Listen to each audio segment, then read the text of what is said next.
L'atmosphère joue le rôle de garder la chaleur et d'empêcher qu'elle s'échappe vers l'espace. C'est l'effet de serre, ce phénomène capte et accumule la chaleur durant la journée. Sans l'effet de serre, la Terre serait tellement froide qu'elle en deviendrait invivable. Le mécanisme, le Soleil expédie ses rayons vers la Terre. Ceux-ci traversent l'atmosphère et environ 70% d'entre eux parviennent à la surface du sol et le réchauffent.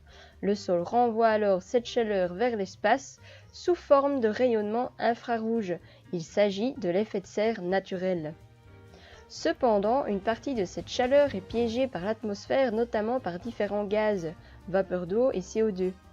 Responsable de près de la moitié de l'effet de serre, ce piège à chaleur agit comme une grande serre qui entourerait la planète, d'où le nom effet de serre.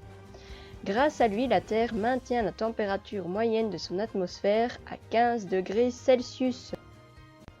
Cependant, depuis l'ère industrielle, l'homme rejette dans l'atmosphère des gaz qui augmentent artificiellement l'effet de serre et ont contribué à la hausse de la température moyenne de notre planète d'environ 0,6 degrés.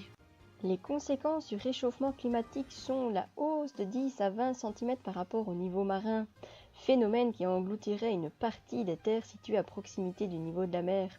La mise en danger de diverses espèces végétales et animales, disparition du premier poumon de la Terre, le phytoplancton. L'augmentation des phénomènes climatiques extrêmes, les ouragans, les sécheresses, les inondations, les modifications des courants marins. La recrudescence des maladies respiratoires, cardiovasculaires, cutanées, cancers, paludisme. Parmi toutes ces conséquences, nous allons en travailler une, l'élévation du niveau des mers. La question à se poser est, d'où provient cette eau ? L'élévation du niveau de la mer peut être une conséquence du réchauffement climatique à travers deux processus principaux, la dilatation de l'eau et la fonte des glaces terrestres.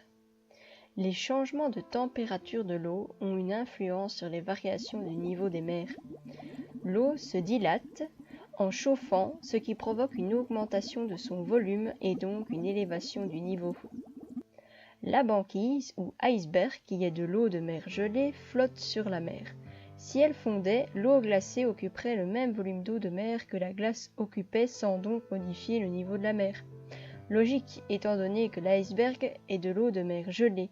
S'il fond, le niveau n'augmentera pas étant donné que l'eau de mer était liquide avant d'être congelée. Elle reprendra sa place initiale.